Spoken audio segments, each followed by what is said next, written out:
Nous allons continuer aujourd'hui avec l'épisode 2 de notre série Investir intelligemment dans la pisciculture. Si tu n'as pas vu le premier épisode qui concernait justement les avantages et les inconvénients de la pisciculture en étang, je t'invite à aller regarder cet épisode-là. Celui-ci, c'est le deuxième épisode. Aujourd'hui, nous allons parler des avantages et des inconvénients de la pisciculture hors sol. J'espère que tu es bien assis parce que je vais te partager comme ça 6 avantages et inconvénients de la pisciculture hors sol afin que toi aussi, si tu souhaites te lancer dans le domaine, tu puisses avoir toutes les informations. Reste donc connecté jusqu'à la fin.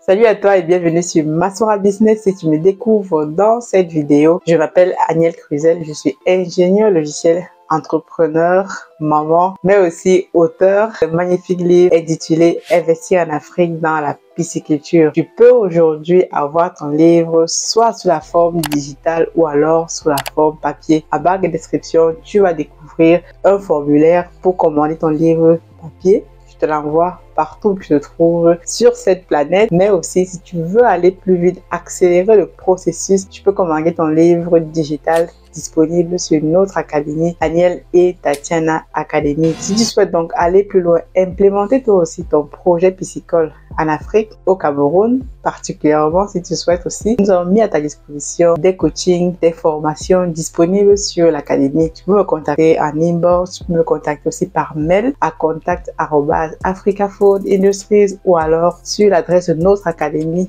hello@anieltatianaacademy.com. Si jamais tu as besoin de plus d'informations, il est absolument primordial aujourd'hui que nous aussi commencions à investir massivement dans ce domaine qu'est la pisciculture. C'est la raison pour laquelle je me permets ici de te partager tout ce que j'ai appris. Vraiment, je te partage from scratch tout ce que j'ai appris à travers le livre, les contenus et tout ce qui va avec afin que l'information ne soit pas ce qui va te manquer. Aujourd'hui, si on a la bonne information, on peut faire de magnifiques choses. Donc, aussi pour information, pour ceux qui l'ont vu dans le post dernièrement, je serai le 4 mai, ce 4 mai qui arrive, au week-end de l'écrivain, le seul week-end, le seul événement qui met en lumière les auteurs africains. J'y étais à l'édition dernière où j'ai présenté justement ce livre-là, Investir en Afrique dans la pisciculture. Si tu souhaites échanger avec moi lors de ce week-end, lors de cet événement où on va pouvoir faire du networking, je vais pouvoir discuter avec toi face to face, c'est le moment d'y être. J'y serai, ça se passe du côté du Hilton Hotel à Paris, Roissy Charles de Gaulle. J'y serai, j'espère te voir toi aussi. Avant d'aller, si tu souhaites me rencontrer, j'espère que tu auras pris ton livre avant, comme ça on aura l'occasion d'échanger sur quelque chose de concret. Rentrons tout de suite dans le vif du sujet. Quels sont les avantages et les inconvénients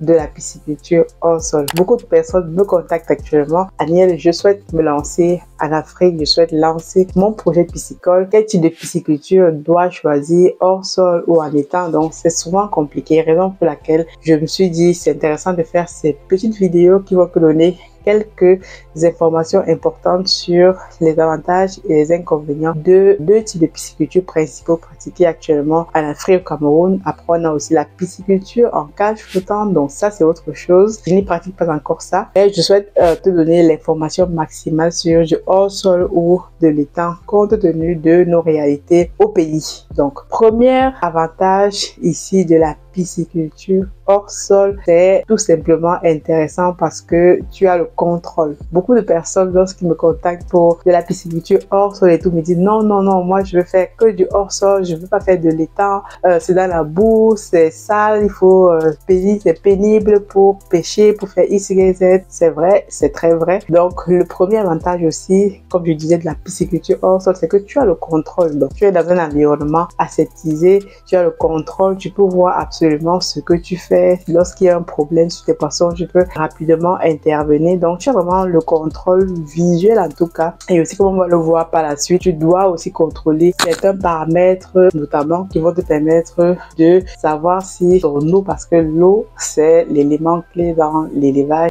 Les poissons vivent dans l'eau. Donc, il y a plusieurs paramètres à contrôler. Donc, il y a donc un contrôle absolument intéressant parce que en un seul coup d'œil, tu peux prendre rapidement des dispositions attention s'il y a quelque chose qui arrive dans ton élevage, à contrario de la pisciculture en étang où là tu es en étang, l'eau est trouble, parfois tu ne vois pas grand chose. Deuxième avantage absolument non négligeable, c'est que simplement que la pisciculture hors sol justement peut se faire partout. Tu peux faire la pisciculture hors sol dans ton salon, comme je dis souvent, même dans tes toilettes si tu veux. Tu peux vraiment installer ce kit de pisciculture partout. Donc, c'est ce qui est très intéressant parce que les gens installent les étangs hors sol ou les bâches, plutôt les kits d'élevage hors sol. Dans leur salon, tu aménages en fait une salle ou une zone dans ton habitation et tu commences à élever tes poissons. Donc, c'est très intéressant. Il suffit que tu aies un point d'eau, tu aies l'énergie et ça ne te demande pas d'aller creuser les étangs, d'aller défricher, d'aller faire XYZ comme nous on le fait au quotidien dans nos étangs. Donc, c'est un avantage non négligeable. Tu peux le faire absolument partout. Troisième avantage aussi super intéressant, c'est que simplement que en faisant de la pisciculture hors sol, justement tu peux produire des grandes quantités dans de petits espaces. C'est ce qui est intéressant. Lorsque tu fais de la pisciculture hors sol, tu as par exemple des bâches de 5 mètres cubes dans lesquelles tu peux mettre environ, on m'a dit 300 poissons par mètre cube. Donc tu peux calculer ça. Tu peux mettre environ entre 2000 et 3000 poissons. Donc si tu as par exemple, tu peux calculer ça, une surface par exemple de 400-500 mètres carrés, tu peux disposer plusieurs bacs hors sol comme ceci et ça te permet donc de faire des élevages intensifs souvent dans des petits espaces. Donc c'est ce qui est aussi intéressant dans la pisciculture hors sol. Ensuite, maintenant, tu as la capacité avec la pisciculture hors sol d'avoir une vidange facile. Donc, comme je dis souvent, c'est facile de vidanger les étangs lorsque tu es en période de production ou de commercialisation. Tu peux facilement vidanger les étangs, donc tu coupes l'eau, tu enlèves les poissons, tu peux calibrer. Donc les manipulations autour de ta pisciculture, en fait, de ton espace où je travaille sont assez faciles. Donc ce qui est très intéressant lorsque tu travailles aussi en hors sol. Donc autre avantage donc, de la pisciculture hors sol, c'est tout simplement que lorsque tu as par exemple ton élevage hors sol, c'est facilement sécurisable. C'est aussi la sécurité, un élément super important. Lorsque tu te lances dans la pisciculture, tu peux facilement sécuriser ton élevage tout simplement en mettant par exemple une clôture. Si c'est à l'intérieur de ta maison, c'est encore facile puisque plus tu as moins de personnes qui arrivent sur ton site, mieux c'est. Tu peux facilement donc contrôler tout ce qui est vol, tout ce qui est voilà, parce qu'on n'est jamais à l'abri de ces choses-là. Donc c'est intéressant donc d'avoir les kits de pisciculture hors sol qui est super intéressant et généralement qui ne coûte pas très cher à installer. Donc notre avantage c'est que les kits de pisciculture hors sol ne coûtent pas forcément très cher à installer. Pour par exemple moins d'1 million de francs CFA, tu peux avoir ton kit de pisciculture hors sol et commencer avec 3-4 bacs de 5 mètres cubes à élever tes poissons dans un espace réduit et commencer donc à avoir tes premières marges. Donc ça, c'est des éléments super importants. Passons maintenant aux inconvénients de la pisciculture hors sol afin que tu puisses avoir toutes les informations. En termes d'inconvénients, pour ce qui est de la pisciculture hors sol, moi, c'est le premier inconvénient qui m'a dissuadé d'aller justement vers ce type de pisciculture en fonction aussi de la configuration de ton terrain. Où est-ce que tu veux faire ça? Il faut savoir que la pisciculture hors sol, contrairement en étang, tu as deux grosses contraintes majeures comme on va les voir par la suite. Ensuite de celles que je vais énumérer, mes premières contraintes, c'est l'eau. Comme je l'ai dit tout à l'heure, le poisson vit dans l'eau, donc quand tu fais la pisciculture hors sol, tu dois avoir l'eau en grande quantité. Imagine que tu as par exemple 5 bacs de 5 mètres cubes, 5000 litres par bac. Donc multiplier ça par 5, ça te fait 25 000 litres que tu dois avoir de façon continue. Donc tu dois avoir un puits ou alors un forage, d'autres même ont plusieurs puits parce que tous les jours, tu dois te rassurer que tu dois pouvoir alimenter tes bacs hors sol avec 5000 litres d'eau par jour. Donc, généralement, il faut faire un calcul très simple. Lorsque tu commences à augmenter tes bacs hors sol, il faut que tu aies la capacité en eau, que si tu as un puits, 2, 3 puits, les puits puissent alimenter facilement tes bacs. Parce que si tu n'as pas d'eau dans ton site, je ne sais pas comment tu vas faire la pisciculture, ou si tu n'as pas assez d'eau, tu vas très vite te rendre compte que l'eau l'eau, c'est un facteur crucial. Donc, les poissons ont besoin de beaucoup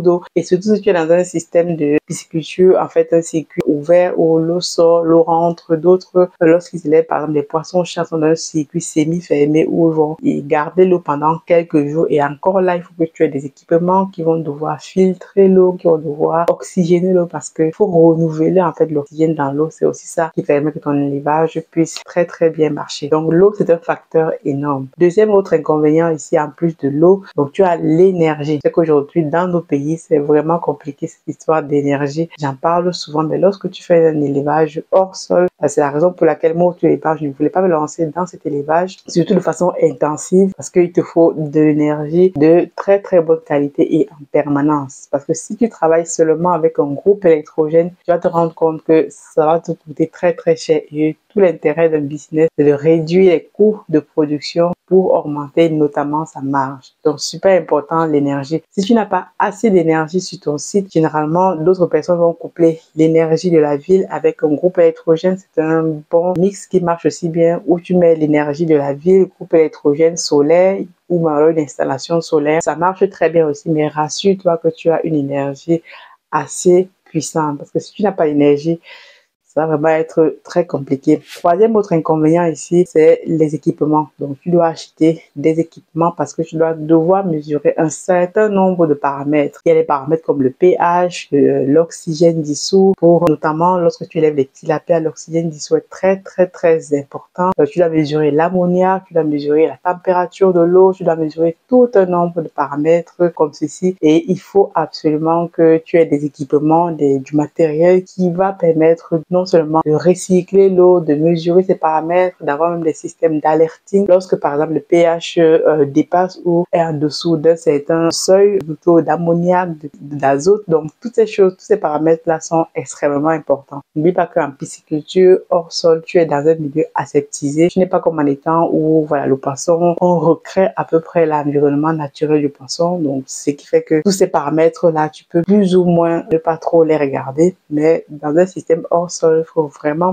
prendre en compte ces différents paramètres. Ça va dépendre aussi du type d'espèce que tu élèves. Donc, le paramètre donc des équipements avec l'énergie et d'autres paramètres que tu dois vérifier est donc super important. Quatrième autre inconvénient ici, c'est que lorsque tu es en pisciculture hors sol, tu as besoin d'avoir un aliment performant. Contrairement à la pisciculture en étang où tu peux t'appuyer sur l'environnement naturel, sur les algues, sur les phytoplanctons, sur les zooplanctons qui sont dans tes étangs. En pisciculture hors sol, tu n'as pas tout ça, donc tu dois absolument avoir un aliment performant ici. Tu ne dois pas jouer avec ça. Un aliment performant, c'est un aliment qui a déjà un bon indice de conversion. Ça va être l'objet d'une prochaine vidéo. Qu'est-ce que c'est qu'un aliment performant? Un bon indice de conversion qui fait que, par exemple, pour 1 kg d'aliments, tu dois avoir par exemple 1 kg de chair. C'est souvent ça. Donc, les aliments ne se valent pas. Tu peux acheter un aliment très cher pour, par exemple, pour avoir 1 kg de poisson. Tu as peut-être besoin seulement, par exemple, de 1 kg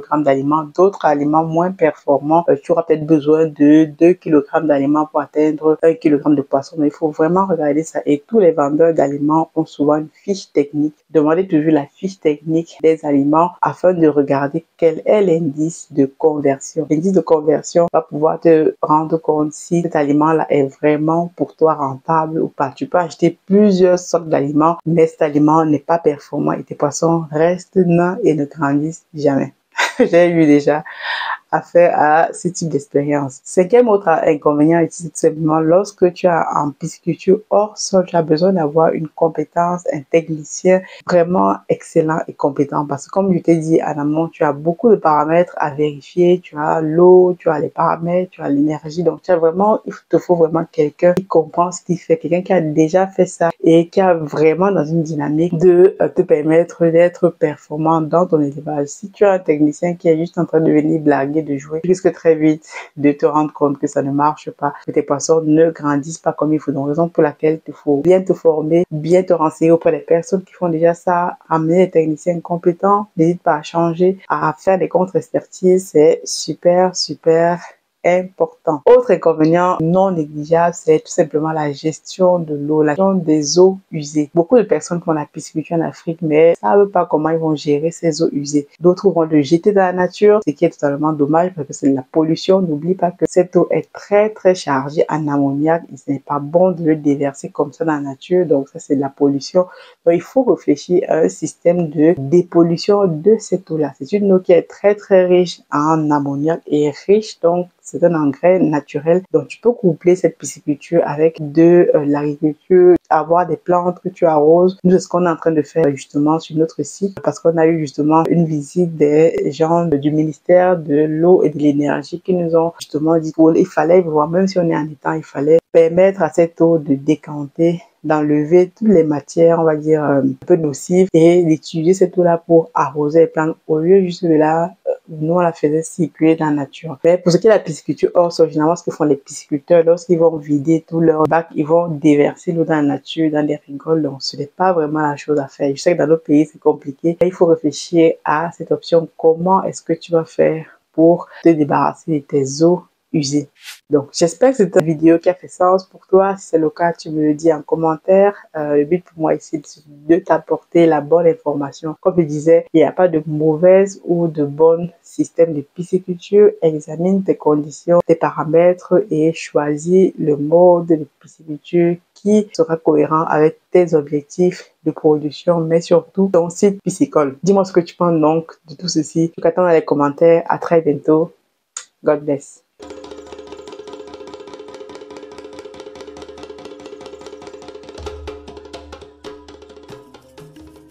Bienvenue chez Africa Food Industry, votre partenaire de confiance pour une alimentation saine et de qualité.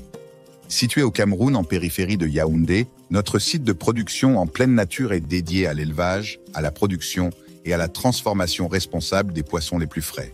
Chez Africa Food Industry, nous élevons et transformons une variété de poissons, notamment le silure, la carpe et le tilapia, dans le respect de l'environnement et du bien-être animal.